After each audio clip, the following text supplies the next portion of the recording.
Alright, guys, welcome to War Room. This is our first episode, and due to a little bit of cam difficulties, the overlay is a little bit messed up. But while I fix that, let's go around and start introducing people. So, Titan, why don't you start yourself off?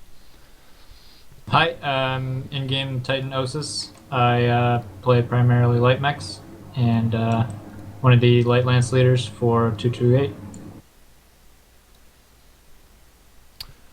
Oh, I guess we can go around this way. I'm Panic Button in game. I'm a primary drop commander for the 228th Independent Battle Mech Regiment, currently focusing on the Merit campaign. I'm Sith, Serial. you want to take your... Yep. I'm Serial. Gotta take a drink. I'm Serial Thrax from Steel Jaguar Gaming. I'm primarily a light pilot, and I do a bit of drop calling on the side for us. Alright. Xander? Yeah, this is Xander Gray from Blackstone Knights. I'm the primary drop commander for our group and pilot all mechs, lights to assaults.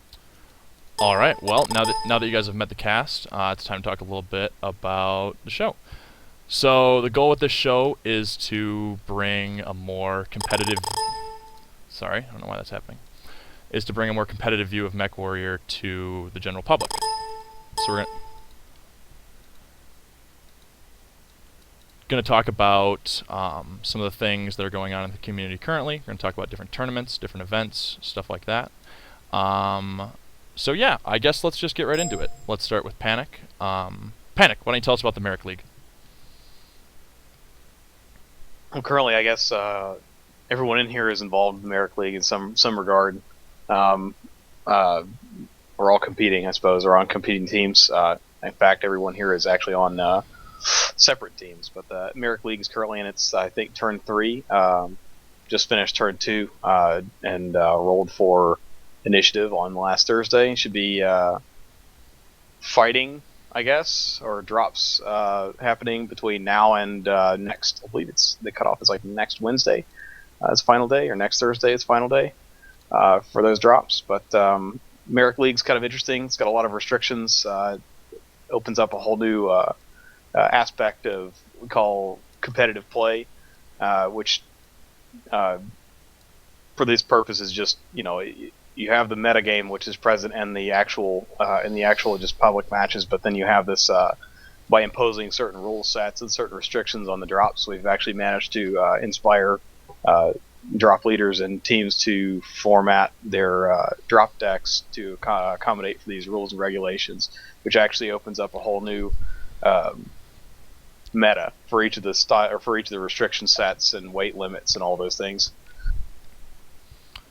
So currently anyone else has anything to add? Currently we're on the motherfucker. Sorry. Currently we're on the second season of Merrick, correct? Yeah, it's season 2 Merrick. I wasn't involved in season 1. I think Steel Jag and BSK would be able to get a better viewpoint on season 1. Actually, 228th just started up right before the Merrick this season, so we've kind of been we worked our way up through tier 3 and tier 2, which the teams are kind of arranged into to similar skill level tiers in order to make the matches more interesting, and you get bonus points for playing outside of your tier, of course. But these we've worked our way up from tier 3 at the very beginning to worked our way up from the very beginning at tier 3, and now we're currently sitting in tier 2, seeking to play some tier 1 teams this turn. So it should be fairly challenging and very interesting to see how we fare. Alright. So that's a quick overview of the Merit campaign. The other campaigns we want to talk about tonight are Run, Hide, or Die primarily, and then the new Praxis League that came out, but we also want to mention Inner Sphere Wars as well as Last Mech Standing. And for Run, Hide, or Die, I believe both Jaeger12 and Siri both have some input. If either one of you want to take that away. You just want an overview of what each is? Yeah, just give us a view of what the tournament's like, what the restrictions, if any, are, and things like that. Okay. Well, Run Hot or Die is pretty much anything goes, but the way we have it set up is it's a best of 5 each week, and we have 5 different drop tonnages going from 540, incrementing by 80, all the way up to, I believe it's 860 as the heaviest. And we don't have any restrictions on what mechs to bring, how many of each, what weapons you have. So it's very much anything goes, develop your strategies, and just go out there, compete hard, and win. The way we have it set up is we have 3 divisions, 10 teams in each, and just every week you get a new opponent from the division. After, I believe it's 9 weeks, the top 2 from each go off into the playoffs and fight it out for the title. All right, killer. And you guys have had some involvement with Last Mech Standing too, as I understand. Yeah, Last Mech Standing's a best of 3. Pretty much the same thing. No limits on what kind of weapons or equipment you can bring. Just mech weights. It's pretty quick. I personally like the best of 5 system better, but best of 3, it's pretty fast, furious, and one team comes out on top. All right, killer. It's a single bracket that everyone is in, and it just goes all the way to the end and ends up the finalists. Okay. And then I also want to touch on the new Praxis League, which was announced today. Have any of your guys' units had experience with the previous seasons of Praxis? And have any of you checked out the new post about the newest season? Blackstone Knights have participated in Proxys in the past and found it very enjoyable. I think there's a lot of good work put into setting up that the site so we could see from a community perspective, a community warfare perspective, the planets we were going after and the rule set and mechanics that they were using. I thought were quite good. Cool. Has everybody not has everybody, but have any of you taken a look at the newest season? And what are your units or your at least personal thoughts about the newest season? No, Steel Jaguar was in Proxys Season 2 as well. They, towards the end, started putting in drop weight limits. It was getting kind of ridiculous with people just fielding basically like 10 assault mechs, I guess it was 8 on 8. So almost all assault mechs. It got kind of silly. So I was glad that they implemented the max weights on each planet, but now it looks like they're going to be putting in more restrictions, like no jump jets, no PVC flamer, that kind of thing. Very similar to the Merrick League. And so that brings up probably another topic that we should all talk about, which is how does everyone's unit feel about stuff like that? How does everybody's unit feel about stuff like that? I know 228, Panic, and Titan both participate, as well as myself, in restricted matches and stuff like that. But how does Blackstone and Steeljag feel about stuff like that? So from the Blackstone perspective, I think that one thing we appreciate about the restrictions is that it forces people out of the standard meta, right? So you have to adjust, you have to use different mechs, you have to use different weapon types than what we would typically use if we're just trying to min-max everything. And so we would definitely appreciate that part of it. On the other hand, we certainly enjoy the competition level that's in Run Hot or Die and other leagues that have attracted the best teams. So yeah, I think the important bit about the whole restrictive play is that you do get those matches where and I know that I didn't touch as deeply on Merrick as some of you guys did on the other leagues, but there are planets, there are matches that you will have to play on Assault as well as Conquest, and there are no restrictions matches as well as some with a whole lot of restrictions. So it does actually, you do see the sort of take all assault mechs, and currently I guess it's like BPCs and AC-20s or something like that on jump jet capable mechs, or BVCs in some sort of light autocannon. But you do see that meta still that you use a lot in Run Hot or Die and some of the other competitions that I've watched. You see that in Merrick some places. It's just not the only thing you see. So I really do like the variety. Every drop is sort of different than the last, unless you get attacked on the same planet 3 times, which is kind of boring. But it's still, you get to run a variety of mechs and chassis. There's a lot of options. Some mechs are still not viable, but that's then you just chalk it up on the you go complain about it on the forums, and it's PGI's fault or something like that. But the variety is what I like. I like being able to sit down with a lot of mechs in front of me and say, all right, well, we can't use jump jets, so these mechs are out, and maybe some of these other ones are more viable now. So I just put up the next turn of Merrick on the stream for those of you watching. So Panic, why don't you tell us a little bit more about how Merrick works, seeing as it is the more complex of the three, which we have extensive knowledge of.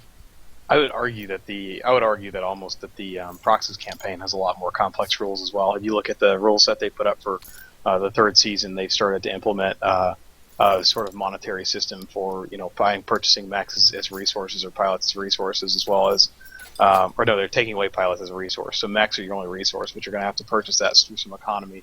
And they have actually have like a supply and demand set up. But Merrick does include, it is fairly complex. So each of the planets that you see in the grid in the center of the stream have different rule sets as far as whether you're going to play Conquest or Assault on that map. Like I said, they're each 5 best 3 of 5 matches.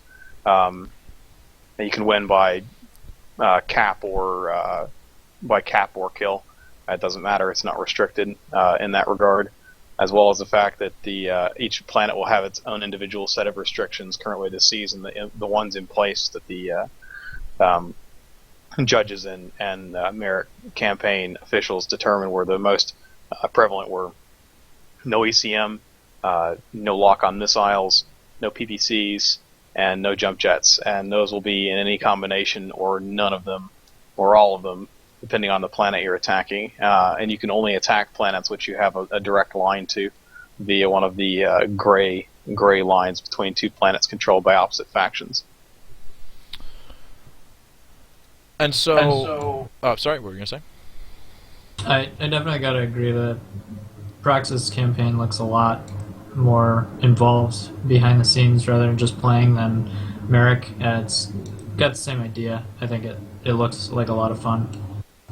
Yeah. I played in a Run Hot or Die match the other day, and it's definitely high skill, but at the same time, it's just kind of boring, in my opinion. Well, you can win and lose a match in the mech bay. So you got to take what works and what you know your pilots can handle. Yeah, very true. And so how much, I know with Merrick there's a lot of, or at least some units spend a lot of time crafting that, perfect team for the opponent they're going to face. With Run Hot or Die, is there that same amount of kind of theory crafting? Or is it more just, take meta mechs and crush whoever you're up against? Well, I'd argue that your statement sort of answers itself, because the metamechs are a result of theory crafting. Okay. He's got a point. That's a very good point. So, but yeah, in Run Hot or Die, we're basically leaving it up to PGI and the overall state of the game to determine what people bring. The first and second week of it, when UACs were overpowered, you were seeing a lot of Ilya Murametzes, and then by the week, like the very day after the patch, a couple people were still experimenting with them, and now we're just back to the old meta of Highlanders and Cataphracts. We've had some changes coming up, like Streaks being better, Kintaro's being used, Raven ER, large lasers. But overall, we're leaving it up to PGI to fix that. And it's getting close, but there are still some slight imbalances. Personally, I think SRMs are still slightly too weak for what they are. I would and agree. That they need to be buffed a little for Brawling to actually come back at that highest level. Because Brawling is doing okay right now in Pugs, but at the coordinated level of play, where you have full scouting and you have people able to hit shots and coordinate with the team, it's still not quite there. Yeah, I would agree with that. There are definitely some weaknesses when you're playing organized teams that sort of get a feel for. We've played against each other possibly hundreds of times, so you're already going to use the min-max opportunities to try and make sure you're not putting yourself at a disadvantage. But I would say that from the Blackstone Knights perspective, and maybe it's sometimes to our detriment, sometimes it works out, we like to still experiment against certain teams. We definitely like to change things up, between drops occasionally. But I would agree too. It's very difficult right now to brawl in competitive matches against teams that, like you said, they're scouting. There's so many more mechs now on the field. It's difficult to get your brawling force in position, get close enough to do damage when